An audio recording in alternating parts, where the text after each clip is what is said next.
The king had left for the army as soon as the armistice which he applied for was refused. He passed through Magdeburg on his way to Berlin, where he had orders to give, as he foresaw, that he could not prevent that city from falling into our power. He then directed his course to the Oder and thence to Gaudenz, where he ordered the bridge of boats over the Vistula to be withdrawn. It was after he had passed that river that he was informed of the surrender of his army at Lubeck in the manner I shall now relate. General Blucher maneuvered so as to draw Marshals Soult and Bernadotte from Berlin. But had he led them even to Metz, he would not have escaped the fate which awaited him.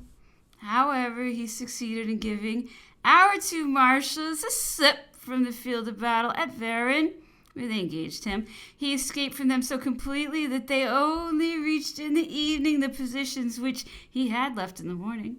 He passed through Schwerin and gained Lubeck. He wished to defend the bridge of that place, but it was taken by our troops.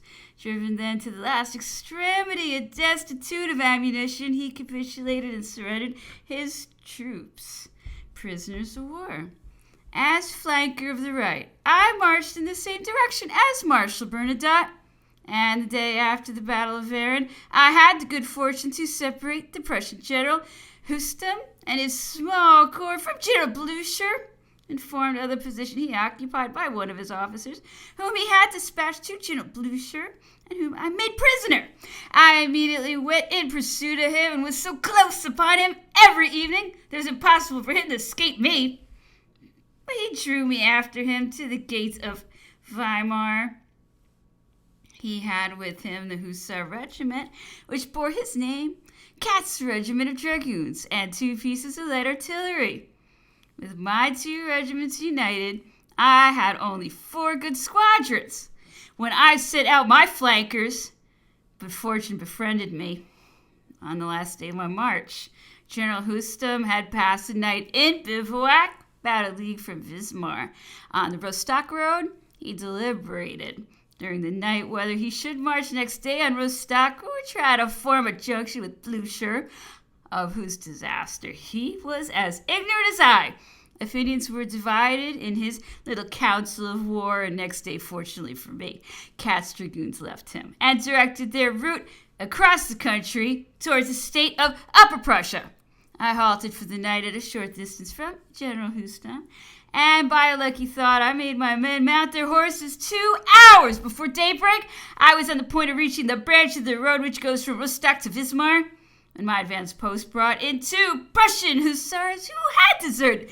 They told me that they had left their regiment about a quarter of an hour before. At the moment when it was ordered to proceed to Wismar, while I was examining these men, my servants, who were bringing up the led horses for my own use from the rear of the column, arrived in a state of alarm and told me that the Prussians had turned us. I hastened to the rear and took with me one of the deserters who recognized Katz's dragoons and informed me of the separation of that regiment from the corps to which he had belonged. These troops had no inclination to commence an attack. On the contrary, they carefully avoided it and were very happy that I had not arrived half an hour sooner, which would have stopped their march. They found the road and took advantage of the opportunity to hasten their march, at which I was very well pleased, for, in fact, I was not strong enough to attack 2 regiments. Had they come to me, I should have been obliged to submit to the fate which I wished to impose upon them. I returned with my mind much ease to the head of the column. I had with me a man of uncommon courage and presence of mind. He set out with a detachment of 40 men and with a hardihood akin to quixoticness. He threw himself into Wismar, assembled the Mecklenburg troops, which formed the garrison, and made them shut the gates of the town in which he remained.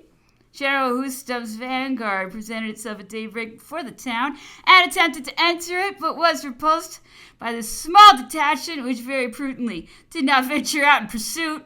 General Hustum's position was becoming delicate. I spared him the first step in a disagreeable business by sending one of my aides de camp to him with a trumpet to propose an arrangement.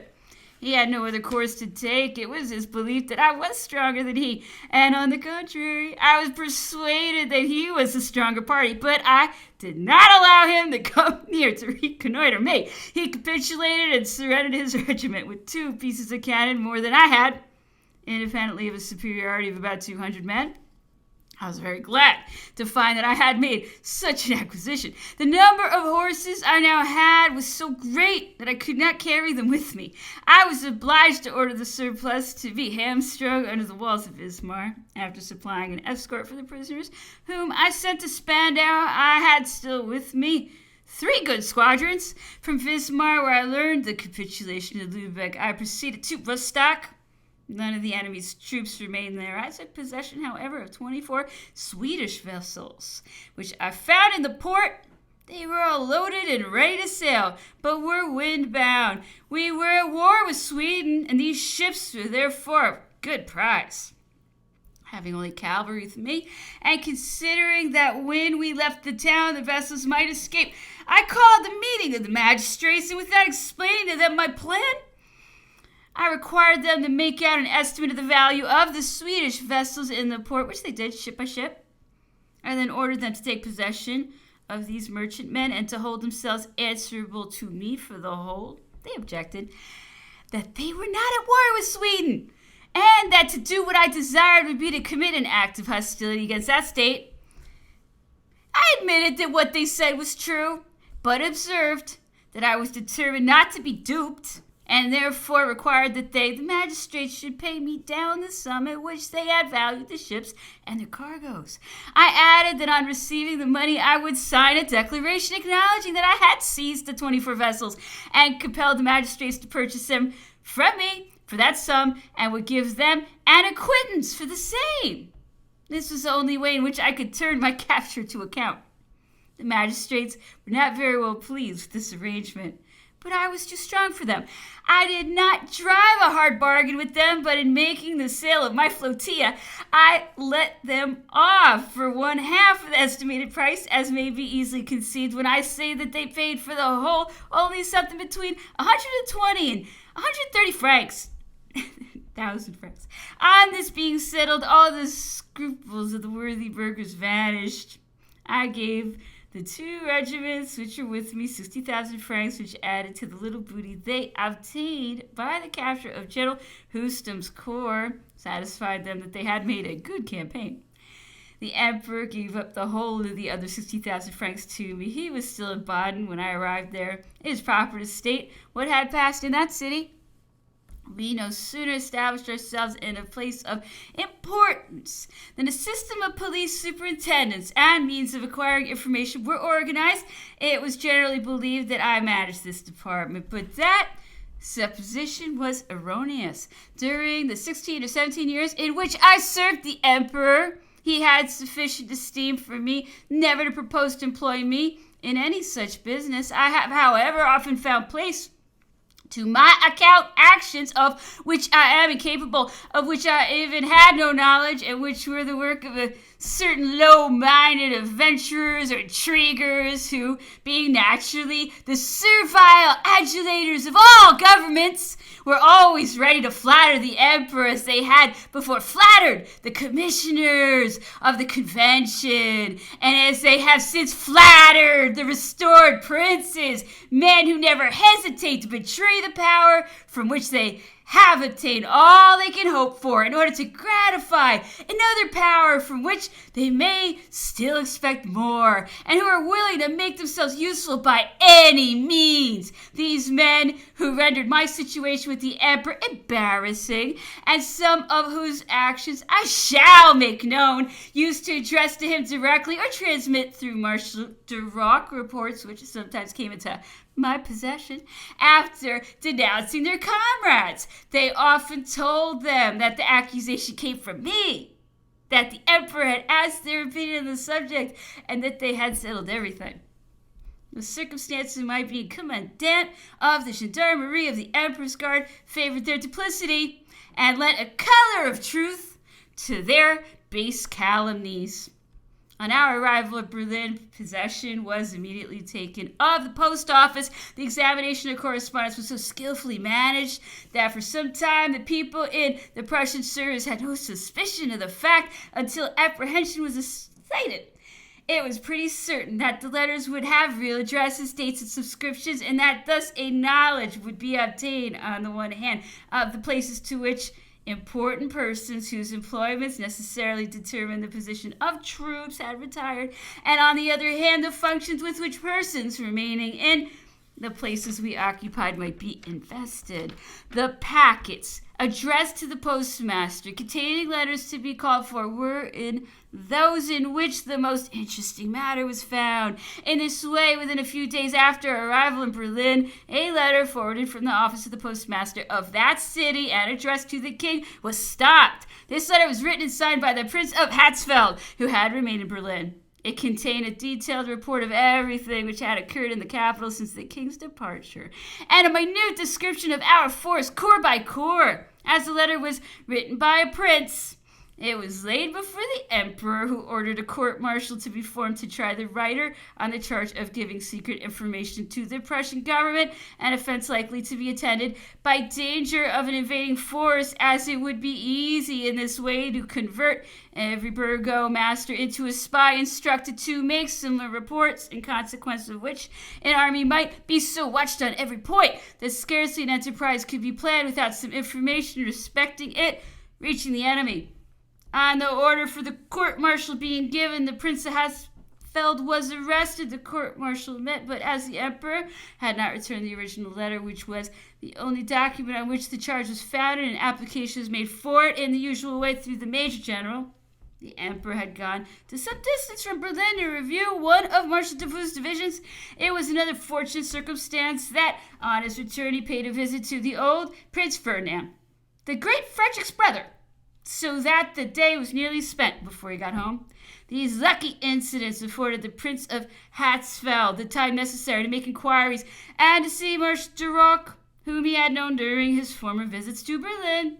The marshal knew nothing of the business, and being so occupied that he could not leave the palace, he begged of me to ascertain the nature of the charge against the Prince of Hatzfeld. On our first arrival in Berlin, all the military duty of the city was done by the gendarmerie. I therefore soon learned that the captain appointed reporter to the court-martial was waited for a letter from the Prince of Hatzfeld to the King of Prussia, and that the charge was a capital one.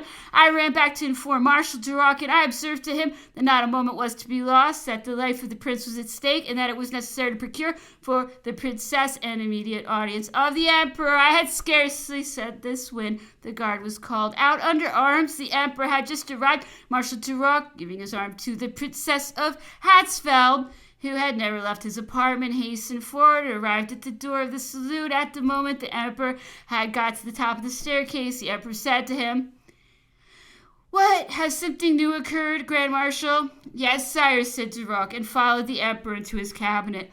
I remained at the door to prevent any person from being announced. Before the Princess of Hatzfeld had seen the emperor, Duroc soon came out and immediately introduced the princess. She knew not why her husband had been arrested, and in the simplicity of her nature demanded justice of the emperor for the wrong which she supposed was done to him. When she had finished her statement, he handed to her the letter written by her husband. She began to read and became alarmed as she proceeded. She turned pale and interrupted her reading with exclamations, "Good God! It is indeed his writing! Alas, how unfortunate I am!" When she had read over the letter, she seemed motionless and looked as if she had lost sensation. She stared with haggard eyes at the emperor, but articulated not a word. The emperor said to her, "Well, madame, is this a calumny? An unjust charge? I leave you to judge."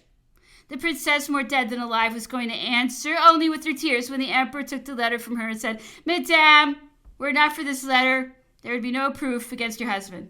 "That is very true," she replied, "but I cannot deny that it is his writing."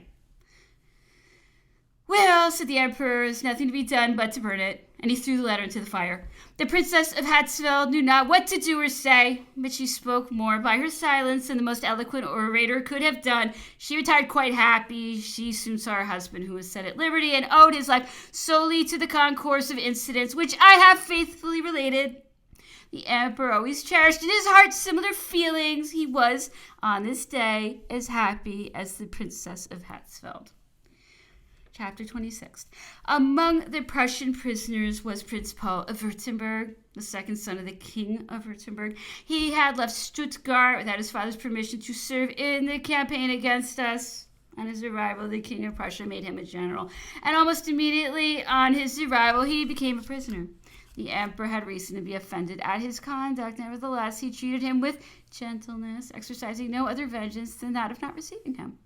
He ordered him to be reconducted to Stuttgart by a captain of gendarmerie, leaving what was afterwards to be done with him to the king, his father. While these things were passing in Berlin, our cavalry had approached the Oder, and in consequence of a panic which it is impossible to explain, the fortified towns of Stettin and Kustrin surrounded to some troops of horse, which summoned them from the left side of the river. The cavalry were quite astonished at finding their summons complied with, and at seeing boats come to them, sent by the governors of the towns to enable them to take possession.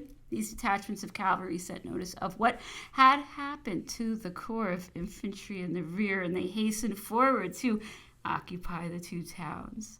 At the same time, Magdeburg, with a garrison of 23,000 men commanded by General Kleist, formerly the great Frederick's aide-de-camp, surrendered to Marshal Ney, whose army corps was not much stronger. Fortune everywhere smiled upon us. Prussia was occupied. Her troops were prisoners. Her fortresses had surrendered, and our army could be assembled in one mass and undertake new operations. It was only in Silesia that a Prussian corps kept the field and opposed Prince Jerome, to whom the emperor had given the command of an army corps. It was chiefly composed of allied troops such as Bavarians, Württembergers, etc.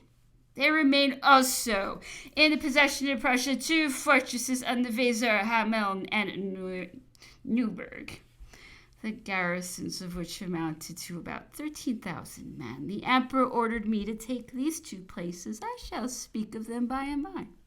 Marshal Duroc was again sent to the King of Prussia, whom he did not find until he reached Osterode on the other side of the Vistula. He was the bearer of an ultimatum in reply to the propositions which the king had made through his minister. The Marquis Licicini had joined the king before the commencement of hostilities, and it was through him that Prussia negotiated on the overtures of which Marshal Duroc was the bearer. After the Battle of Jena, the emperor was alone. Monsieur de Talleyrand, whom he had left at Mentz with the empress, had received orders to repair to Berlin, but had not yet arrived. General Clark, who was to come from Erfurt, where he had been left governor to take the government of Prussia, including the city of Berlin, had also not arrived. The emperor therefore made Monsieur Maret conduct the negotiations. In the meantime, the Prince of Benevento arrived and drew up a note which was far from being well calculated to bring the negotiations to a favorable issue. He declared to the Prussian plenipotentiaries that the policy of the emperor was immutable, that he neither wished to aggrandize nor oppress any of his neighbors, but that he was determined not to part with his conquests except for the sake of obtaining peace. The fortune of arms had placed Prussia in his power, but he was ready to accept the compensation. He then let England restore the colonies taken from France and her allies, let Russia desist from assuming the protectorate of Wallachia and Moldavia, let the rights of the Ottoman Porte be reestablished in their full plenitude, and he would readily give up all the provinces he had conquered. If even the King of Prussia had wished it, he could not have obliged his allies to subscribe to these conditions. In answer, he observed that it was not in his power to make the Russian armies, which were covering what territory remained to him, retrograde, that as to demand that he should induce the courts of St. James and Petersburg to join him in negotiating in concert a general peace with Napoleon. He could not flatter himself with any expectations of success in that object, that however he did not repress all hope, and that accordingly he would not yet recall his ministers from the emperor's headquarters. When Duroc presented himself to the king, he refused to ratify the armistice, saying, "It is no longer time. The matter does not now depend on me. The Emperor of Russia has offered me support, and into his arms I have thrown myself." After this declaration, the emperor could not carry the negotiations farther, and he had only to consider how he was to put himself in condition to seek peace wherever he might find the Russians. The emperor had established his great magazines of provisions at Berlin and Potsdam. All the horses of the Prussian cavalry were used to remount ours. All the artillery horses were in like manner collected, so that in less than a month our army was completely refitted. At Berlin, the emperor received a deputation from the Senate. The deputies were sent to compliment him on his astonishing success, and at the same time to thank him for the standards and colors which he had transmitted to the Senate to decorate the hall in which its sittings were held. This deputation, which consisted of 12 senators, saw fit to make representations to the emperor on the danger which he might incur by advancing beyond the Oder, and to express to him a wish to see his conquest brought to a termination. This observation offended the emperor, and he replied to the deputation that he would make peace as soon as he could, but in such a way as to make it once and for all. That, as they themselves well knew, he had made every endeavor to obtain that object, and that he could not refrain from showing his dissatisfaction at their want of consideration and exhibiting the shameful spectacle of disunion between the chief of the state and the first constituted body of the nation at the very time when they knew that the Russians were advancing to join the Prussians. He farther observed that before they took this step, they ought to have ascertained on what side the opposition to peace existed, and to have brought with them the means of causing that opposition to disappear. In other respects, the emperor treated these deputies well, and they went away satisfied. But he wrote to Paris with the hand of a master on a mission of the 12 senators. Their representation might have been well intended, but how could peace be made since it no longer depended on the King of Prussia, who had placed himself in the hands of the Russians? It ought also to have been recollected that the emperor's residence at Berlin had been dedicated to negotiations for peace with Prussia, which had only been broken off in consequence of the arrival of the Russians. The emperor began to suspect that the minister of the police had acted improperly on this occasion, because he ought either, as a senator, to have explained to the state of affairs to the Senate, and then that assembly would not have voted such a measure, or as minister to have opposed it, but he wished to conciliate the Senate by conniving at the making of the representation. Had it succeeded, he would have asserted that he had influenced the whole proceeding, and would thereby have augmented his popularity and credit. At all events, he took care to secure a cover for his ministerial responsibility by making a report to the emperor on what had passed, and stating therein that notwithstanding all his endeavors to the contrary, the senators persisted in the course they had adopted. This was the cause of the displeasure expressed by the emperor towards them, but nevertheless, he was far from being satisfied with the minister. Had it not been for the continuation of the war and the protection afforded him by the Grand Duke of Berg and Marshal Lannes, Fouché would probably have been at this time dismissed. The emperor had sent to Italy for the Polish general Dąbrowski, who joined us at Potsdam. This was an indication of the emperor's intentions, though as yet he had not allowed a word on the subject to transpire in Poland. It was not until after the final refusal of the King of Prussia to negotiate that he appealed to the patriotism of the Poles to augment his force. With a view to this object, the mere presence of General Dąbrowski was of great advantage. The emperor, who was extremely provident, never moved without being accompanied by all the means which he anticipated he might on some future day have on occasion to employ. This obliged a great number of persons to follow his headquarters, where there was always to be found not only a sufficient administration for an army, but for a whole state. Besides the army which we had in Prussia, the emperor ordered from France some more regiments, which he drafted from the garrisons of Paris and Brest. These formed the rudiments of a corps of which Marshal Mortier took the command, and with which he marched from Metz to occupy the Hanse towns. This corps was afterwards reinforced by Allied troops, and Mortier was master of the shores of the Baltic by the time that the emperor was making his preparations for the invasion of Poland. The emperor sent me from Berlin to take the command of the Dutch troops before Hamel. The king of Holland, after being summoned to that place, experienced an attack of a disease to which he was subject and was obliged to return to Amsterdam. The emperor directed me to take Hamel with the force then before it, and prohibited me from detaining or diverting for my aid any troops which might be on their way to join the Grand Army. The Grand Duke of Berg advised me to spare the country which I was about to enter, as he expected that it would belong to him. On this possession, he already calculated. I found the Dutch corps posted at the distance of 2 leagues from Hamel. In force, it was about equal to half the garrison of the place, and the weather was horrible. On my arrival, I wrote to the governor proposing an interview on the glacis, and leaving it to him to settle what precautions he might think necessary on occasion. He replied immediately and fixed the next day for his meeting. I was first at the appointed place. I brought with me the capitulations of Magdeburg, Spandau, Kustrin, Stettin, Prenzlau, and Lübeck. These were certainly my best means of attack. The place was somewhat more than 6 months' provisions, and contained, besides the garrison, a small disposable corps commanded by General Lecoq, who, finding it impossible to form a junction with any Prussian army, had taken refuge in Hamel. He came to the rendezvous with the governor, who was the General Schell, an old officer who had served under Frederick. I told him that, having come to take the command of the military operations against the fortress, I thought it right to make them acquainted with the state of affairs in their country.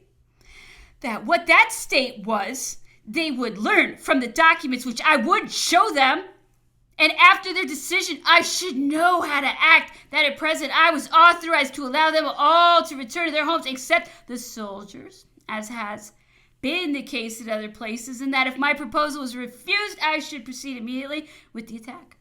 But that the siege once more open, I would listen to no capitulation.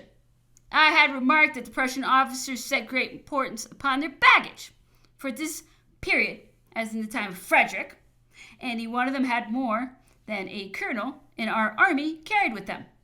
The gentleman who met me on this occasion requested that I would allow them to be in private while they examined the documents I had brought with me and deliberated on my proposal. I gave them a chamber in the mill which I occupied. In about half an hour, they announced that they had resolved to treat on the conditions which I had offered them. They only wished further to stipulate for payment of a month or a half-month's pay as traveling expenses. I had not money enough to pay the installment of a crown on the sum they demanded, but the bargain was too good to allow me to hesitate about it. I agreed to the terms, and we signed the capitulation according to which the place, with all its forts, was to be surrendered to me the next day at noon. We separated. I returned very well satisfied to my headquarters to make such dispositions as were necessary.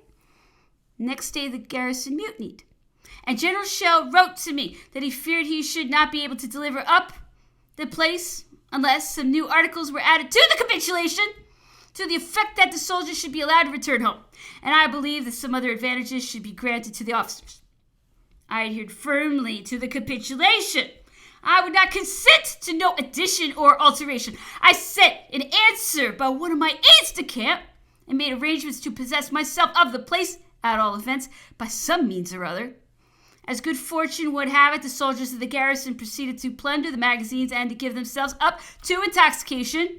The officers found it quite impossible to maintain order, and General Schell sent a message to me begging that I would not delay taking possession, and informing me that the soldiers had forced one of the gates, a circumstance which the weakness of my blockading force had prevented me from observing, and were leaving the fortress in a disorderly state. I lost no time in setting forward the Dutch column, which entered the town some hours sooner than the time stipulated by the capitulation. We were obliged to collect the Prussian soldiers in a kind of park near the town, and for that purpose we had to pick them up dead drunk from the streets.